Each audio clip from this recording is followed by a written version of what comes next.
Welcome to Not Milk Never Milk. Subscribe if you're lactose intolerant.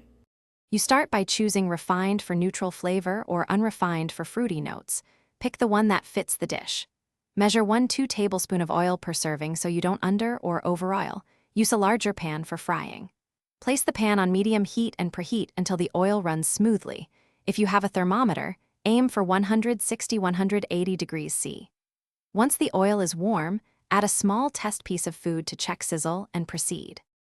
Once your oil is hot and tested, add aromatics like garlic or onion to bloom flavor, then introduce proteins so they sear quickly. Vegetables go last to avoid overcooking. You must watch the oil closely. If it smokes, reduce heat immediately. Palm oil holds heat well, so small changes matter. Stir and turn with tongs to maintain even browning, and when items are done, lift them to a rack or paper towel to drain excess oil before plating.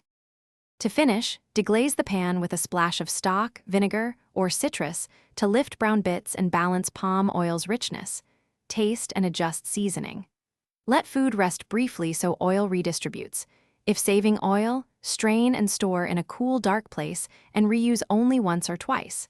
If at any point the oil smokes heavily or develops a bitter, off smell, stop and discard it. This prevents off flavors and harmful compounds.